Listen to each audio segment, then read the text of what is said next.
helped me, but I was declared dead. This is pretty much all over the world. We found this common pattern. They tell us that at this point where their doctor says they are dead, that they may actually hear the physician say, oh my, he's dead, or we've lost her, or something like that. And they say that from their perspective, actually, they still feel very much alive. Indeed, their consciousness is heightened. Wow. And they tell us that they seem to leave their physical bodies. They say that they float up, typically right above the bed in the operating room or the emergency room, and they look down and they can see their own physical bodies lying on the bed down below. I was above my body. I was floating, and there were people around me, except I didn't realize that that person there was me. But then all of a sudden I heard this statement, he's gone, he's gone. And it was the paramedic making that statement to the driver. At that point, I was standing behind the paramedic. I was watching him work on my body. And suddenly there was commotion beneath me, and then I started noticing all of the people underneath me, and the EMS workers were pushing the stretcher down the hall, and I really wasn't concerned with my body. I was more concerned with, there were a couple of plainclothes policemen over where the guns were, and one of them was wrong about something, and I was trying to tell him that he was wrong. And I could see the soldiers and the nurses and the doctors, but they could not see me. And I went from ward to ward, bed to bed, trying to find a soldier that I thought that looked like me lying in the bed. I was becoming more and more desperate because, as I say, I could see these human beings, but I could not communicate with them. Finally, I went into this little isolated ward room. And sure enough, lying in the bed with the sheet pulled up over the head was this body that I had to recognize as me because it had my fraternity ring on its finger. And there was this slight buzzing at the ear, and I felt myself pop out of the body. I don't know how I came out. I was just suddenly out of the body. And I sat down on the head of the bed a minute to look around. Then I felt myself float up to the ceiling, and I was looking down, and he said, she's gone, and I couldn't believe it, and I thought, well, who's gone? And I was trying to look down to see, and I felt presences with me. Guardian angels is what they were, but I called them guides. I was suddenly looking at this light that seemed to be in the corner of the room, but the first thing I thought was, where did you come from? And she said, I've always been here, but you weren't able to see me before. The reason I use she is because she emanated feelings of selflessness, love, all-consuming love, understanding, kindness, and those were attributes that I thought of as being feminine. After a while in this, they say that they begin to feel an indescribable feeling of bliss, that it's something that transcends words, that we can't put it into the language that we have in everyday life. One man, for instance, told me that although he was in great pain in his chest prior to leaving his body, as soon as he left his body, that he was overcome with a tremendous sense of joy and peace, a kind of ecstasy. There was absolute freedom of your soul and body, and this amazed me. And this was very interesting too. I was happy to be in such experience because I could see their thoughts. I could see everything what was happening. I could smell, I could hear, and I could see their thoughts.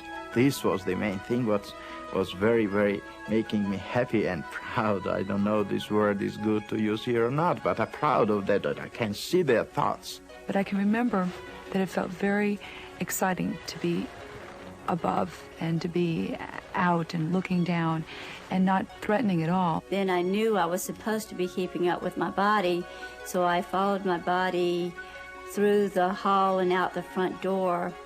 And there's something about being outside when you're out of your body, but when I got outside, I just was just wonderful.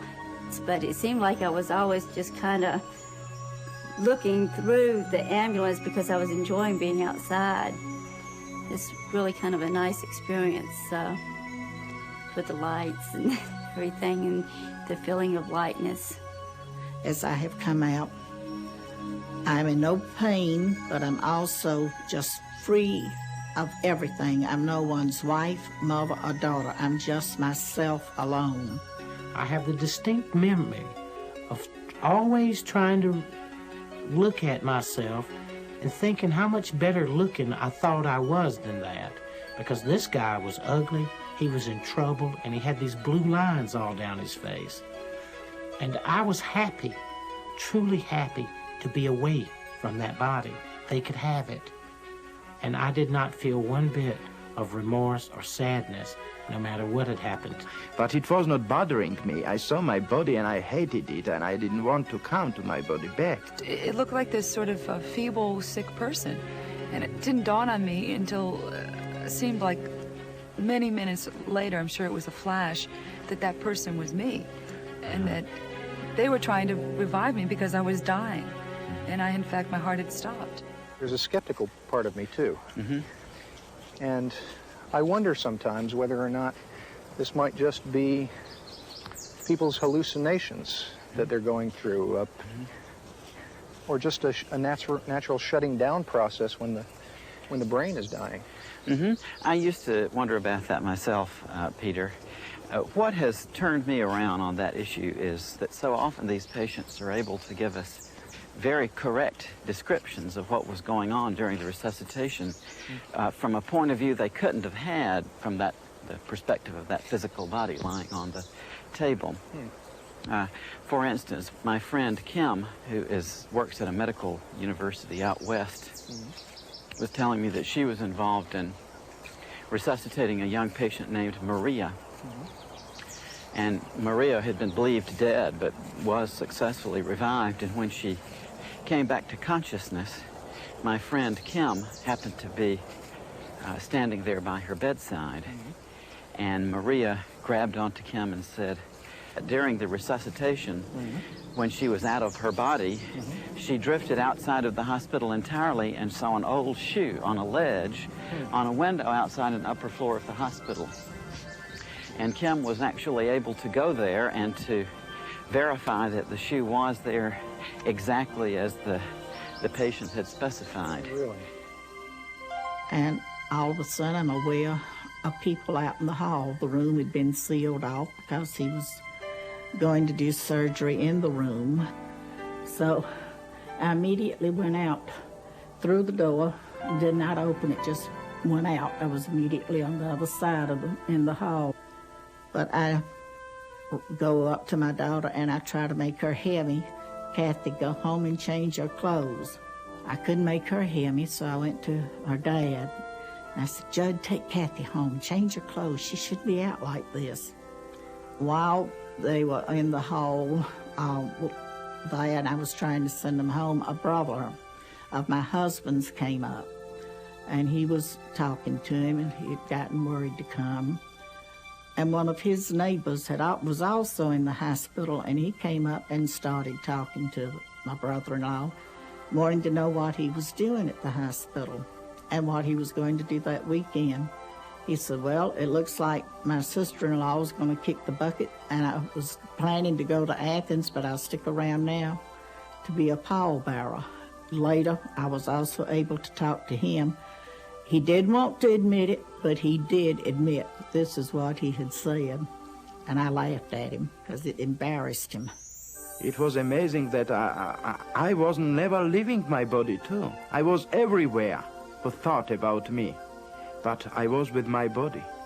It means that I was not leaving one part for another. I was everywhere at the same time. I could be in New York, I could be in Longview, Texas. I could be in Moscow, I could be in Tbilisi, Georgia. In any place, there was no distance and time at that time with me. And